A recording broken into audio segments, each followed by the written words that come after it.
So CML stands for chronic myeloid leukaemia. First of all तो हम देख लेते हैं कि क्रोनिक ल्यूकीमियास होते क्या हैं। तो क्रोनिक ल्यूकीमियास बारहा ये बात हो चुकी है कि एक्यूट और क्रोनिक ल्यूकीमियास में मेनली जो फर्क आता है, आप कह लें कि उसमें जो है सिम्टम्स का कह लें या प्रोग्रेशन डिजीज का कह लें, कि एक्यूट में जो आपके पास चीज़ें होती हैं वो बहुत ही अब्रप्टली हो रही होती हैं, तेज़ी के साथ हो रही होती हैं। जबकि आपके पास जो क्रोनिक होता है उसमें जो है टाइम पीरियड काफ़ी ज़्यादा होता है, तो स्लोअर प्रोग्रेशन देखने को मिलती है। So the chronic leukemias are distinguished from the acute leukemias by their slower progression। यानी कि नाम से भी जाहिर है कि क्रोनिक एक चीज़ है तो वो काफ़ी देर चलती रहती है। तो इसी तरीके से है कि उसका जो प्रोग्रेशन है वो भी बहुत स्लो होता है। कह लें कि जो सिम्टम्स हैं वो बहुत आहिस्ता आहिस्ता अपीयर होती हैं, और जो पेशेंट्स भी होते हैं क्रोनिक ल्यूकीमियाज के, वो कई सालों तक जिंदा रहते हैं। So chronic leukemias can be broadly subdivided into myeloid and lymphoid groups known as CML and CLL respectively। उसके बाद है क्लासिफिकेशन। क्लासिफिकेशन का अगेन यहाँ पे अब जो है वो बात मैं आपको बताऊंगा कि ये जो क्लासिफिकेशन जो मैंने यहाँ पे स्लाइड में लगाई हुई है ये है ओल्ड एडिशन की। लेकिन अब जो है लेटेस्ट जो एडिशन आप लोगों के पास बुक का होगा उसमें जो क्लासिफिकेशन है काफ़ी ज़्यादा एक्सटेंसिव होगी। सो आप लोगों ने कोशिश करनी है कि जो आप लोगों की बुक में लिखी हुई है उसे याद करें। अब मेरे पास यही अवेलेबल थी तो मैं आप लोग को यहाँ से चीज़ें समझा देता हूँ। इसमें समझने वाले वैसे है कुछ भी नहीं है, सिर्फ उसकी क्लासिफिकेशन है, और आप लोगों ने क्लासिफिकेशन को एज सच जो है रट्टा मारना है। क्लासिफिकेशन जो है सबसे इंपॉर्टेंट जो है ना वो हमारे पास AML की है, सबसे इंपॉर्टेंट। लेकिन जो है आप लोगों ने हर तरीके से तैयारी करनी है, तो आप लोगों को जो है सब ल्यूकीमियास की जो क्लासिफिकेशन है वो अच्छे तरीके से याद होनी चाहिए लाजमी तौर पर। सो CML and myelodysplastic myeloproliferative neoplasm की जो है क्लासिफिकेशन इस तरीके से है कि BCR ABL1 rearrangement positive CML। CML हम जो है उसमें BCR ABL1 पॉजिटिव भी हो सकता है और आपके पास नेगेटिव भी हो सकता है। ये ट्रांसलोकेशन का नाम है, तो इसमें पॉजिटिव भी हो सकता है और नेगेटिव भी हो सकती है। उसके बाद जो हमारे पास है ये तो है ना माइलोइड के वाले से। तो माइलोइड में आपको पता डिफरेंट माइलोइड सेल्स होते हैं आप लोगों के पास। उसमें ग्रेनुलोसाइट्स भी आ जाती है ना, न्यूट्रोफिल्स हैं, इओसिनोफिल्स हैं, बेसोफिल्स हैं। तो उसमें जो है डिफरेंट आप उसकी कैटेगरीज भी बना सकते हैं। सो इसमें लाइक उसने जो है न्यूट्रोफिल के अलहदा बना दी है, इओसिनोफिल के अलहदा बना दी है, मोनोसाइट के अलहदा, माइलोमोनोसाइट के अलहदा। सो इस तरीके से उसने जो है उसे मजीद एक्सटेंसिव किया हुआ है। So chronic neutrophilic leukaemia, chronic eosinophilic leukaemia, chronic monocytic leukaemia, chronic myelomonocytic leukaemia, juvenile myelomonocytic leukaemia and refractory anaemia with ringed sideroblast and thrombocytosis. So ये क्लासिफिकेशन है, इसे आप लोगों ने एज सच जो है याद करना होगा। यह है क्लासिफिकेशन के वाले से। उसके बाद थोड़ा सा हम इंट्रोडक्शन देख लेते हैं CML का। Chronic myeloid leukaemia BCR ABL1 CML is a clonal disorder of a pluripotent stem cell. अब इसमें जो मसला आ रहा है वो आपके पास आ रहा है प्लूरिपोटेंट स्टेम सेल का। अब प्लूरिपोटेंट स्टेम सेल जो है आप लोगों ने हेमेटोपोइसिस में देखा था कि जो प्लूरिपोटेंट स्टेम सेल्स हैं वो ऑलमोस्ट हर जो है टाइप का जो है आप लोगों के पास ब्लड सेल बना सकते हैं। तो इसमें जो है मसला आ रहा है वो आप लोगों को पता होना चाहिए कि प्लूरिपोटेंट स्टेम सेल के अंदर जो है मसला आता है। So CML is a clonal disorder of a pluripotent stem cell. The disease accounts for around 15% of leukemias and may occur at any age। Leukaemias में से जो 50% है वो इस ल्यूकीमिया को मिलती है CML को, और किसी भी एज ग्रुप में ये देखने को मिल सकता है। The diagnosis of CML is rarely difficult and is assisted by the characteristic presence of the Philadelphia chromosome PH chromosome। कह रहा है कि जो डायग्नोसिस है CML का वो डिफिकल्ट नहीं है। उसकी वजह ये है कि CML के लिए हमारे पास एक क्लासिक एक जो है चीज होती है, जो ट्रांसलोकेशन होती है। उसके नतीजे में जो क्रोमोसोम बनता है उसे हम कहते हैं फिलाडेल्फिया क्रोमोसोम। इसका मैं आगे मजीद इसको एक्सप्लेन करता हूँ कि फिलाडेल्फिया क्रोमोसोम क्या होता है। तो कह रहे हैं इसका जो डायग्नोसिस है मुश्किल नहीं है। जो इसका आप कंफर्म डायग्नोसिस बना सकते हैं, आपने सिर्फ ये करना है कि आपने आइडेंटिफाई करना है कि इस पर्सन के अंदर फिलाडेल्फिया क्रोमोसोम मौजूद है कि नहीं। अगर मौजूद है तो आप लोगों का जो डायग्नोसिस है वो कंफर्म हो जाए, CML के जो है डायग्नोसिस आप लोगों का बन जाता है। लेकिन डायग्नोसिस में भी आप लोगों को पता है कि आप डायग्नोसिस फर्स्ट ऑफ ऑल ये तो नहीं कहते पेशेंट आपके पास आया तो सीधा आप जाके ना ये आप कैरियोटाइपिंग करवा लें या फिलाडेल्फिया क्रोमोसोम अपना चेक करवा लें, तो एक सीक्वेंस होता है। सो आप लोगों ने जो सीक्वेंस है वो सारा अच्छे तरीके से याद करना कि सीबीसी में क्या चीज़ें आएंगी, बायोकेमिस्ट्री के टेस्ट करते हैं उसमें क्या चीज़ें आती हैं, और एंड पे जो आप लोगों के पास एक जो है डायग्नोस्टिक टेस्ट है जो आपके पास इन्वेस्टिगेशन ऑफ चॉइस बन जाती है, उसमें आप लोग लास्ट पे जाते हैं फिलाडेल्फिया क्रोमोसोम को आइडेंटिफाई करने की तरफ। This results from the translocation 922 Q34 Q11 translocation between the chromosomes 9 and 22, as a result of which part of the oncogene ABL1 is moved to the BCR gene on the chromosome 22 and part of chromosome 22 moves to the chromosome number 9. ये सारी जो बात कर रहा है मैं आप लोगों को बताता हूँ क्या कहना चाह रहा है। वो कहता है ट्रांसलोकेशन जो है 922 देखने को मिलती है। ये जो चीज है काफी इंपॉर्टेंट है, तो इसे अच्छे तरीके से समझ लें कि ट्रांसलोकेशन 922 का मतलब क्या है। अब ट्रांसलोकेशन जो है आप लोगों के पास वो एक म्यूटेशन की कह लें कि टाइप है, कि उसमें जो है आप लोगों के पास ट्रांसलोकेशन होती है कि एक चीज एक जगह से उठ के दूसरी जगह पर चली जाती है। तो यहाँ पर जीन्स हमारे लिए इंपॉर्टेंट है क्रोमोसोम के वाले से, तो इसमें एक जीन जो होती है वो उठ के दूसरे क्रोमोसोम के ऊपर या दूसरी लोकेशन के ऊपर जो है वो चली जाती है। सो इसमें नंबरिंग का मकसद यही है कि ट्रांसलोकेशन 922 रिप्रेजेंट करती है कि क्रोमोसोम नंबर 9 है और आपके पास क्रोमोसोम नंबर 22 है। अब इसमें होगा क्या कि क्रोमोसोम नंबर 9 के ऊपर होती है जीन ABL और क्रोमोसोम 22 के ऊपर होती है जीन BCR। 9 के ऊपर क्या होती है ABL, 22 के ऊपर होती है जीन BCR। अब ट्रांसलोकेशन में नतीजे में होता क्या है कि जो ABL है ना वो उठ के चली जाती है 22 के ऊपर और वहां पर जाकर वो कॉम्प्लेक्स बना देती है BCR ABL1। 9 के ऊपर थी ABL, 22 के ऊपर होती है BCR। ABL जो है वो उठ के चली जाती है 22 के ऊपर और 22 के ऊपर आप लोग के पास एक कॉम्प्लेक्स बन जाता है जिसे आप कहते हैं BCR ABL1 का जीन, जो आपके पास एक चीज बन जाती है। और इसी क्रोमोसोम को आप कहते हैं फिलाडेल्फिया क्रोमोसोम, जो कि क्रोमोसोम नंबर 22 होता है, जो कि म्यूटेटेड होता है। अगेन मैं रिपीट कर रहा हूँ, क्रोमोसोम नंबर 9 के ऊपर जो है ABL1 होती है, क्रोमोसोम नंबर 2 के ऊपर आप लोगों के पास BCR होती है। ट्रांसलोकेशन जब होगी तो होता क्या है, ये तो है नॉर्मल। नॉर्मल क्या होता है, पर्सन के अंदर 9 के ऊपर आपके पास ABL होती है, 22 के ऊपर BCR होती है। लेकिन जब हमारे पास CML का केस होगा उसमें पर्सन में क्या चीज होती है, उसके क्रोमोसोम 9 से जो होती है ना ABL, वो उठ के चली जाती है क्रोमोसोम नंबर 22 के ऊपर BCR के साथ जाके मिल जाती है और वहां पर आपके पास एक चीज बन जाती है जिसे आप कहते हैं BCR ABL1, जो आपके पास अल्टीमेट जो चीज बनती है। सो इसमें जो है ना यही है कि जो 22 क्रोमोसोम होगा, जो जिसमें जो है BCR ABL1 जो है फ्यूजन जीन बन जाएगी, उसे आप कहते हैं फिलाडेल्फिया क्रोमोसोम।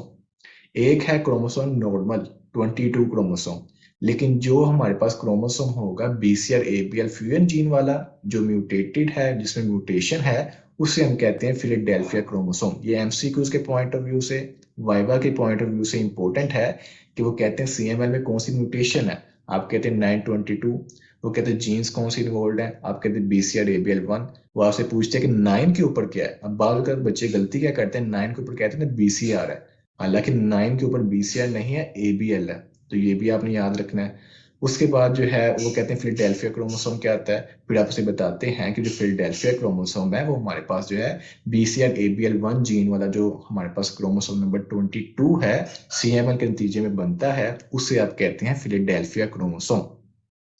और एक पॉइंट मजीद लिखा हुआ है कि उसमें जो है 22 से भी कुछ पार्ट 9 के ऊपर जाता है, लेकिन वो सिग्निफिकेंस कोई भी नहीं रहता, उसकी अहमियत नहीं है। जो अहमियत चीज की इंपॉर्टेंट जो चीज है वो ये है कि 9 से उठकर जो चीज जाती है 22 के ऊपर, उसकी इंपॉर्टेंस है।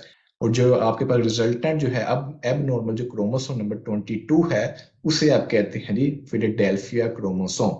ये CML के हवाले से जो मोस्ट इंपॉर्टेंट पॉइंट था ना, ये मैंने आप लोगों को फिलहाल समझा दिया है कि फिलाडेल्फिया क्रोमोसोम क्या होता है, उसमें ट्रांसलोकेशन कौन सी पाई जाती है।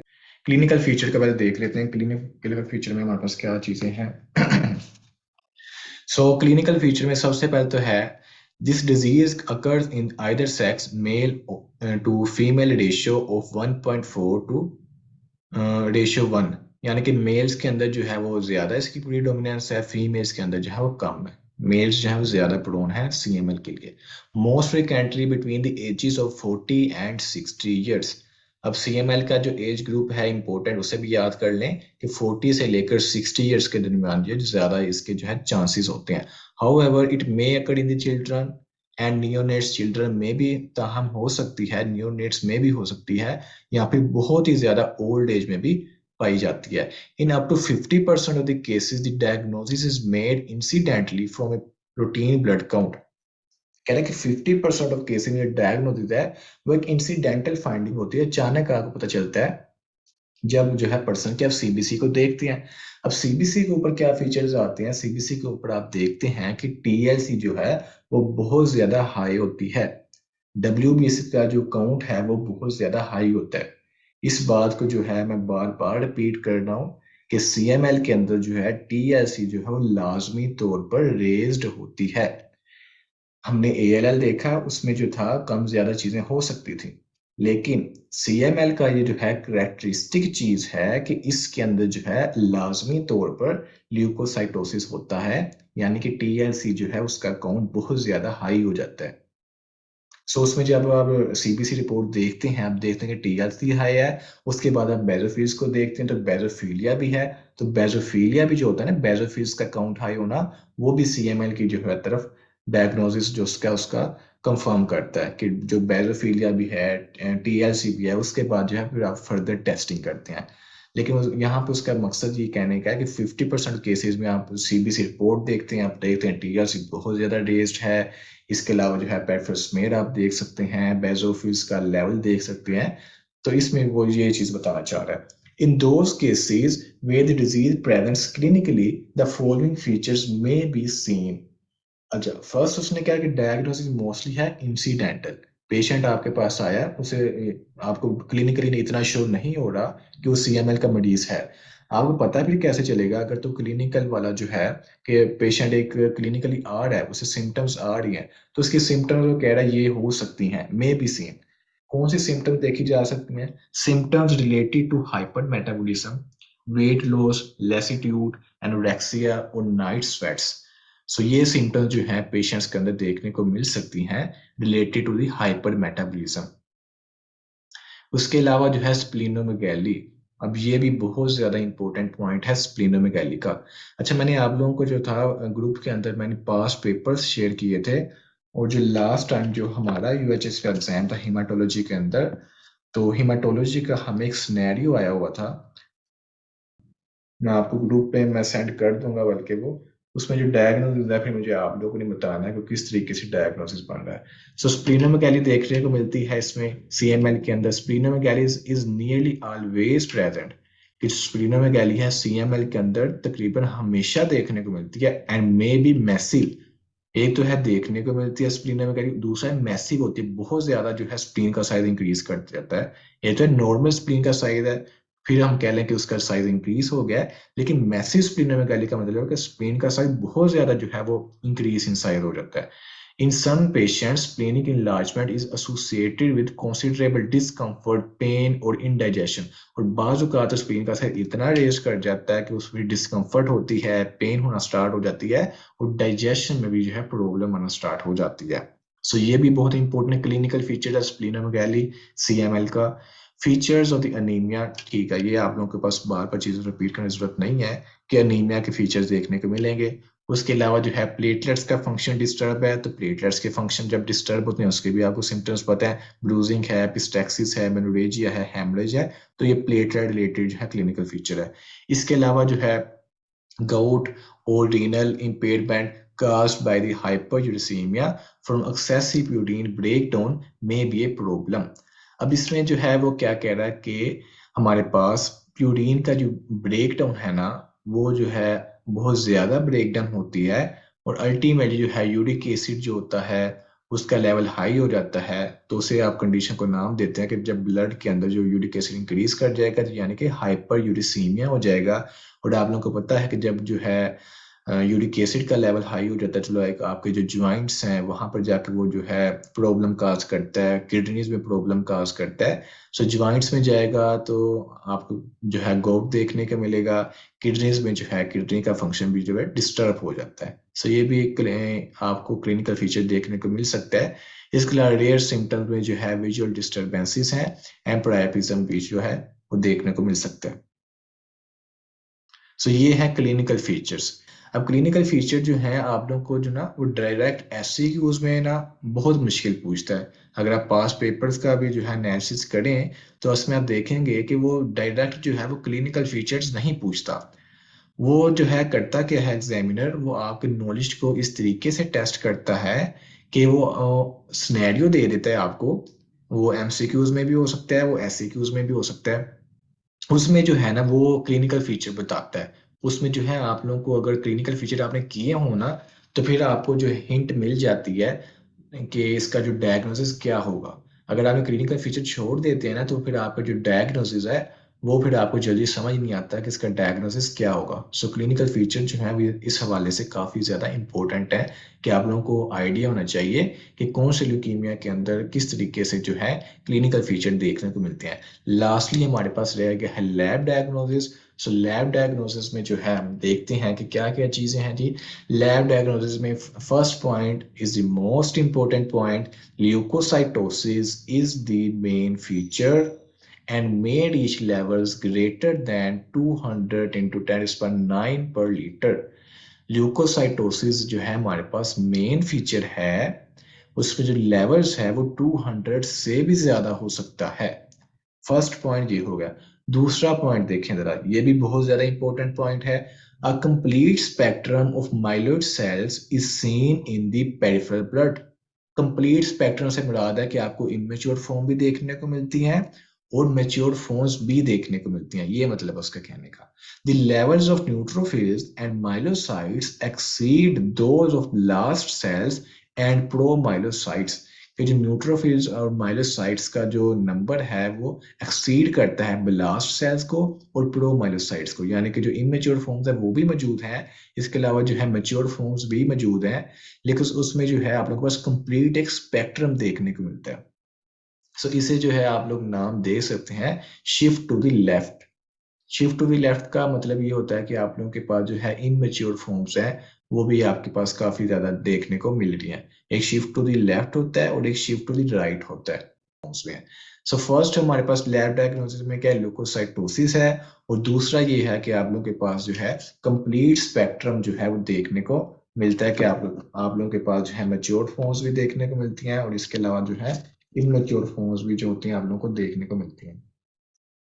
Increase circulating basophils are a characteristic feature. Again important point कि बेसोफिलिया जो होता है वो सीएमएल के अंदर बहुत ज्यादा इंपॉर्टेंस का हामिल है कि अगर बेसोफिलिया है तो आप जो है शक करते हैं कि इस पेशेंट के अंदर सीएमएल हो सकता है। सो बेसोफिलिया को याद रखें। इसके अलावा नॉर्मोसिटिक नॉर्मोक्रोमिक अनीमिया है। प्लेटलेट जो है वो इंक्रीज भी हो सकते हैं, नॉर्मल भी हो सकते हैं और डिक्रीज भी हो सकते हैं। बोन मैरो जो है वो हाइपरसेलर होगा विद ग्रेनुलोपोइटिक प्रीडोमिनेंस। यानी कि बोन मैरो हाइपरसेलर का यही मतलब है कि बोन मैरो अपनी तरफ से जो सेल्स बनाई जा रहा है मेच्योर्ड है इमेच्योर्ड है उसे ऐसे गर्ड्स नहीं है, वो हाइपरसेलर है कि सेल्स बनी जा रहे हैं वहां पे। तो मैंने बताया था कि मोस्टली जो ल्यूकीमियास हैं वो बोन मैरो जो है वो हाइपरसेलुलर ही होता है। हाइपोसेलर आपको बहुत कम कंडीशंस में देखने को मिलता है, लाइक हाइपोसेलर जो होता है ना वो आपको ए प्लास्टिक अनीमिया में देखने को मिलता है। ए प्लास्टिक अनीमिया के अंदर जो है सीरीज से जो सेल्स बनते नहीं है, पैनसाइटोपेनिया होता है, तो उसमें हाइपोसेलर होता है। जबकि जो ल्यूकीमियास हैं उनके अंदर जो बोन मैरो है वो हाइपरसेलर देखने को मिलता है। तो ये पॉइंट है। इसके अलावा जो है लास्टली हमारे पास वही उसने ट्रांसलोकेशन का बता दिया है कि BCR-ABL1 जो फ्यूजन जीन है उसे आप चेक कर सकते हैं। उसके चेक करने आपके पास मुख्तलिफ तरीके हैं। फर्स्ट जो तरीका है ना सिंपल है हमारे पास, आप कहते हैं कैरियोटाइपिंग। कैरियोटाइपिंग में ये होता है कि आप जो है सारे जो है क्रोमोसोम्स होते हैं ना आपके एक सेल के अंदर, उसे आप अंडर द माइक्रोस्कोप देखते हैं। तो वहां से जो है उसे आप कहते हैं कैरियोटाइपिक एग्जामिनेशन कि जितने भी क्रोमोसोम्स हैं एक सेल के अंदर, यानी कि 46 हैं, 23 पेयर्स हैं, उनको आप अंडर द माइक्रोस्कोप जब देखते हैं, ये आपकी बुक में डायग्राम बनी होगी, उसे आप कहते हैं कैरियोटाइपिंग। सो कैरियोटाइपिंग आप कर सकते हैं फर्स्ट ऑफ ऑल। सेकंड पे आपके पास होती है फिश। फिश का मतलब होता है फ्लोरिसेंट इन साइटो हाइब्रिडाइजेशन, FISH जो है फ्लोरिसेंट इन साइटो हाइब्रिडाइजेशन आप कर सकते हैं, उससे आपको आइडिया हो जाता है। उसमें प्रिंसिपल यही है कि फ्लोरिसेंट जो है ना, नाम से जाहिर है। सो जब आप टेस्ट करेंगे तो अगर तो जीन पॉजिटिव है तो आपको जो है वो फ्लोरिसेंट जो है एक लाइट एमिट होती नजर आएगी। तो आपको जो है पता चल जाएगा कि जीन पॉजिटिव है या नेगेटिव है। दूसरा और सॉरी तीसरा जो आप लोगों के पास है, वो आप लोगों के पास मेथड है RT-PCR के reverse transcriptase PCR polymerase chain reaction. So ये भी आप लोगों के पास टेस्ट है जिससे जो है आप लोगों को पता चल जाता है BCR-ABL1 जीन फ्यूजन का। तीन चीजें हैं, फर्स्ट ऑफ ऑल कैरियोटाइपिंग, दूसरा है फिश, और तीसरे नंबर पे है RT-PCR। इन तीनों तरीकों से आप लोग को जो है BCR-ABL1 को आप आइडेंटिफाई कर सकते हैं। इन 98% ऑफ केसेस फिलाडेल्फिया क्रोमोसोम और साइटोजेनेटिक एनालिसिस कि आपके पास जो है 98% केसेस में वो पॉजिटिव आता है BCR-ABL1। Serum uric acid is usually raise, serum uric acid जो होता है वो आपके पास रेज ही होता है